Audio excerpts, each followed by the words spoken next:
आइए गणोजी आइए, और सब खैरियत? कसली खैरियत सरदार? संभाजी डोळ्या मोर यायलाय म्हणून तुम्ही परेशान आणि डोळ्या मोरनं हटना म्हणून आम्ही हैराण. सरदार, आम्हा दोघांनी टोचणारा काटा एकच संभाजी. आता आपल्याला एकच संधी, काट्यानं काटा काढायचा. फक्त आमचा बी विचार व्हायला हवा. क्या चाहिए तुम्हें? मला माझं वतन पाहिजे सरदार. दिया दिया गणोजी दिया. समझो तुम्हारा वतन तुम्हें मिल गया, पण त्यासाठी तुम्हाला तुमची कामगिरी दाखवावी लागेल. सरदार, माझी कामगिरी तुम्हाला वाट दाखवायची आहे. हा, पण यो बेट जर का फसला तर तुमची बी खैर नाही आणि तुमच्या आलमगीर बादशाची बी खैर नाही.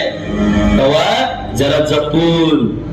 तुम इसकी फिक्र मत करो, लेकिन ये संभा मिलेगा कहाँ? खान साहेब, संभाजी राजा संगमेश्वरावर न्याय निवाड्याच्या कामगिरीवर हाय. तुम्हाला आडवाटनं झटक्या सरशी तर कोकणात घेऊन जातो. हा, पर मुसक्या आवडायचं काम तुमचं. अब आएगा संभाजी, वो काफिरों का राजा अब हमारे मुट्ठी में आएगा. अब संभा बंदी बनेगा मुगल सल्तनत का. खान साहेब, बोलो. आमच्या वतनाचं तेवढं ध्यानात असू द्या. क्यों नहीं?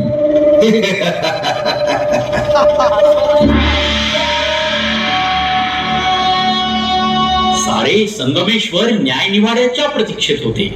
धाकटे महाराज संभाजीराजे आता सदरेवर येणार होते. आले महाराज आले. सकाळच्या स्नान संध्यादी कार्यक्रम उरकून महाराज सदरेवर आले. सरदेसाईंचा वाडा म्हणजे संगमेश्वराचे न्यायालयच. न्याय निवाड्यात गर्क संभाजी महाराजासमोर घाबरलेल्या खासगी हिराने राजांना सावध केले. राजा घात झालाय. मुकर्रब खानाच्या फौजेनं आम्हाला वेढा घातलाय. राजा इथून निसटायला हवं. पण आता खूप वेळ झाला होता. गणोजी शिर्क्यासारख्या स्वकीय फंद फितुरांच्या वैयक्तिक स्वार्थामुळे संभाजी महाराज संगमेश्वराच्या सरदेसाईंच्या वाड्यात मुकर्रब खानाच्या हाती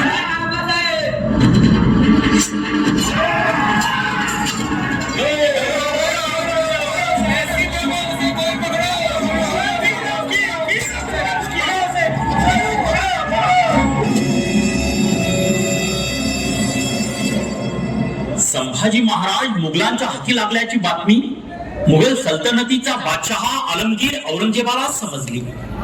गेली 9 वर्षे ज्याने आकाश पाताळ एक करूनही दाद दिली नाही, तो संभा हाती लागल्याने औरंगजेब खुश होता. त्याने फरमान जारी केले. संगमेश्वरापासून भीमा कोरेगावापर्यंत या काफरांची धिंड काढा. आणि आज्ञेचे पालन झाले. संभाजी महाराजांची धिंड सुरू झाली. संभाजी महाराज आणि कवी कलशाच्या अंगावर विदूषकांचे चट्ट्या पट्ट्याचे झगे चढविले गेले. एकेकाळच्या रायगडाच्या राजेश्वराला, करोडो होणांच्या धन्याला, 32 मणाच्या सोन्याने बनविलेल्या सिंहासनावर बसणाऱ्या मराठ्यांच्या नरेशाला आणि त्यांच्या मुख्य प्रधानाला मर्तुगड्या उंटावर बसवले गेले. त्या विदूषकाच्या भडक झुली, ती घुंगरे, लाकडी टोप्यावरचे फुगे, यातच शिंगे, कर्णे, ढोल, तुतार्या यांचा एकच कोलाहल. अशा वातावरणात मराठ्यांच्या या सिंहास औरंगजेबासमोर हजर करण्यात आले.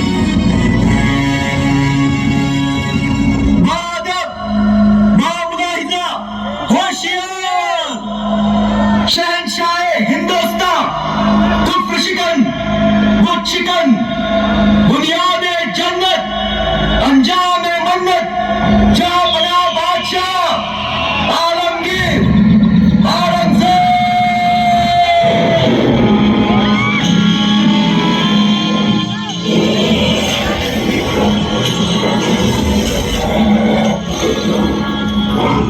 बैठे हैं हमारे शाही मेहमान। 20 दिन हुए गंबक तोड़े एक निवाला भी नहीं खाया है। जब से दिन निकाली उस दिन से दोनों भूखे हैं, एक बूंद पानी तक नहीं पिए हैं। हाँ? कहते हैं बादशाह के यहाँ का सब कुछ हराम है और शिवाजी का बच्चा कभी हराम की खाता नहीं। ये भजान जगाओ लुटेरों को। पानी पीते रही तो ना सकते। पानी में नमक मिलाओ। बादशाह का नमक नहीं खाते तो क्या हुआ, बदन पे तो लगा सकते हैं ना। मिलाओ मिलाओ नमक और डाल दो उन कैदियों के नापाक जख्मी बदन पर।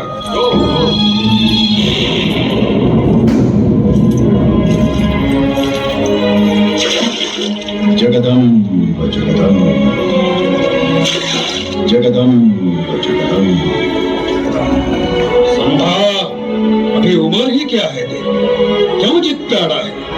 हमें सिर्फ इतना बता दे, बुरहानपुर और औरंगाबाद में लुटा हुआ खजाना कहाँ है? खान, मौका मिलता तो हम पूछते यही सवाल तुम्हें। सारे हिंदुस्तान का खजाना हजम किया है तुम्हारे शहंशाह ने, वो कहाँ है? कैसी जिद पैदा की है अल्लाह ताला ने इनमें? यावन रावण की सभा, कसा लवडाच गमतो. शंभू बंध्यो बजरंग, आणि बस की 10 साईडोने ते फळ्याला उडायला. लघु लसत सिंदूर सम, खूब खेलियो रणरंग। राजन हो तुम साचे, खूब लड़ियो तुम जंग। जो तुम तप तेज निहार के, तखत तेजत औरंग।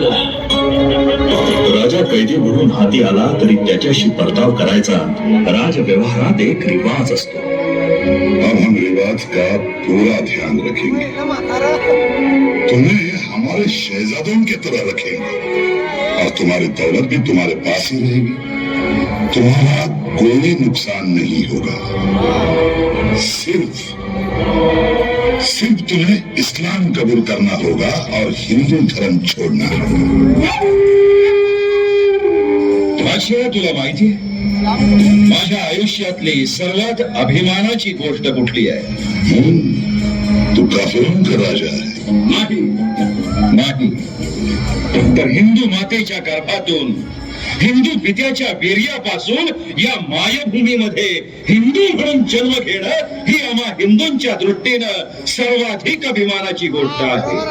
कारण साक्षात भगवंत देखील मनुष्य रूपात राम आणि कृष्ण बनून जन्म घेतो तो या मायभूमीत। इस्लाम का स्वीकार कर, मैं तुम्हारे सब गुनाह माफ कर दूंगा। मी नेताजी पालकरला जसे मोहम्मद कुली खान केले तसेच तुला देखील करणार। क्योंकि इसके बाद ही मेरा जिहाद पूरा होगा। तुम्हें इस्लाम के बंधन में जकड़ना ही होगा बाबा। जन्म मरण के बंधन से भी मुक्ति चाहने वाले हम हिंदू इस्लाम का बंधन कैसे स्वीकार करेंगे बादशाह?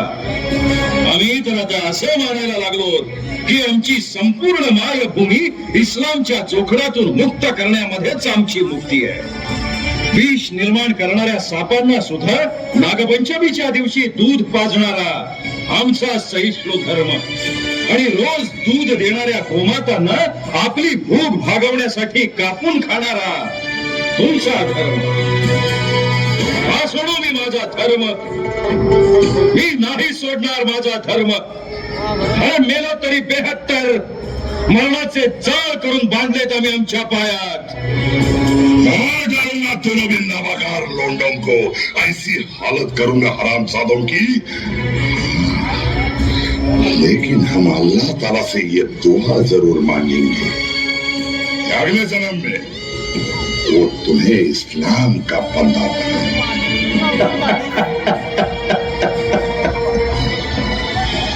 ये अजीब बात है ना, मुसलमान एकदा मेल्यानंतर दुसऱ्यांदा पैदा होत नाही, आणि हिंदू एकदा मरून देखील दुसऱ्यांदा पुन्हा जन्म घेतो, कारण आम्ही मेल्यानंतर ज्वल तेज अशा अग्नी ज्वाळांच्या रथामध्ये बसून अनंतामध्ये विलीन होऊन जातो.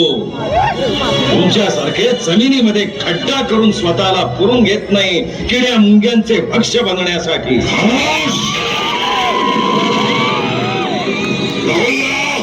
जड़ से काट दो ये बेगुमान मगरूर तमाम, फेंक दो कुत्तों के सामने.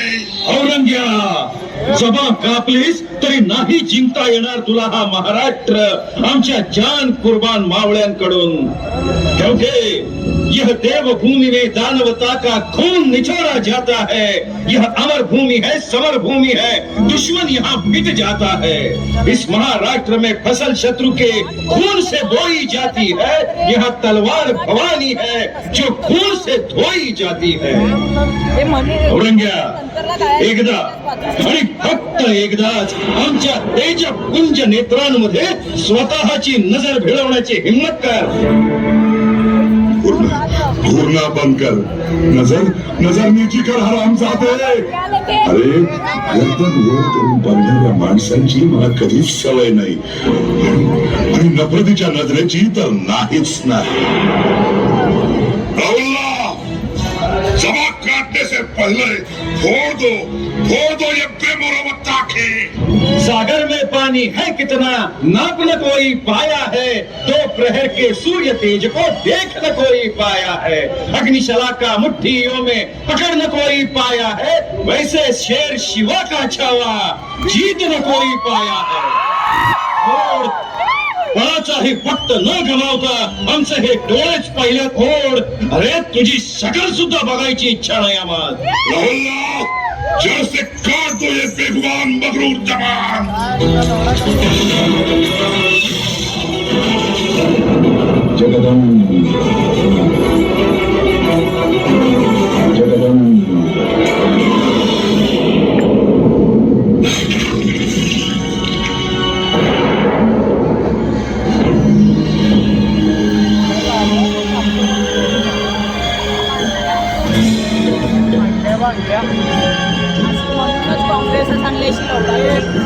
क्या समझा? चिल्लाया, रोया, गिड़गिड़ाया? नहीं आलमपना, हमने उसकी आंखें निकाली, जबा काटी, मगर चिल्लाना रोना तो दूर, उस काफिर के मुंह से उफ तक नहीं निकली. ऐसे बेडर सुरमा शख्स काफिरों की कोख में.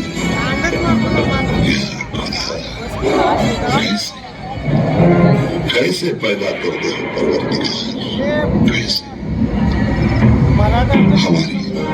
हमारी एक भी औलाद होती संभा जैसी तो डालते हम इतने बड़े सल्तनत का बोझ उसके कंधे पर,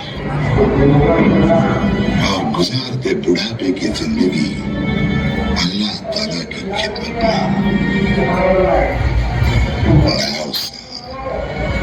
9 साल इस संभा की वजह से हम दक्कन में सड़ रहे हैं. अग्र्याच्या कैदेतून या 5 लेखांच्या झालेल्या सुटकेची किंमत हम आज भी भुगत रहे हैं. इस संभा के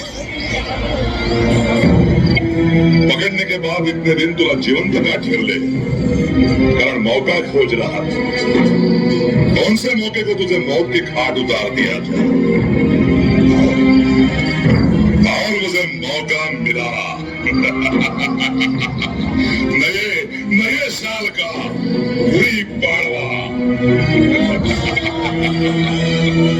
तो मुगल सल्तनत के शहंशाह, इस्लाम का नेक बंदा आलमपना आलमगीर औरंगजेब की तरफ से सब काफिरों को उनके कल से शुरू होने वाले नए हिंदू साल के लिए मुबारक तोहफा. उनके राजा की मौत, उनके राजा की घर से अलग की गई मुंडी, मैं दूंगा तुम्हें सदाए मौत.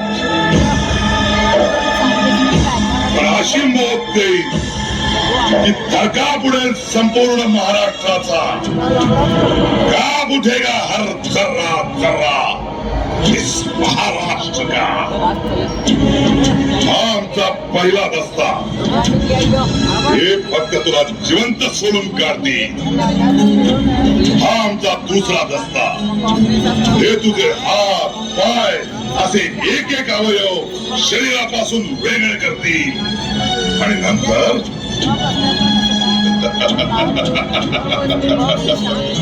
अरे चलो हटो बेवकूफ हो अरे कायद्याला आखेच नाही तर ते बांधता कशाला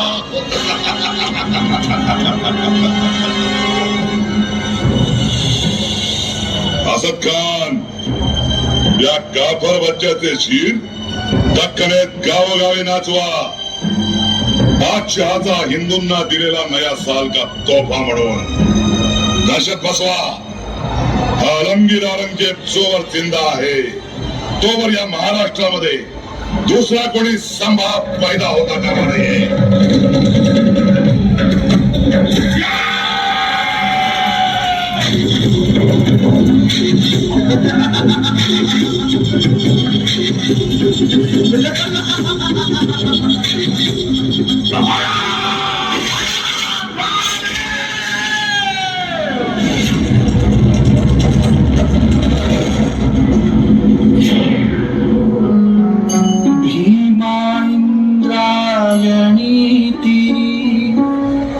वढूतुवा संगमावरी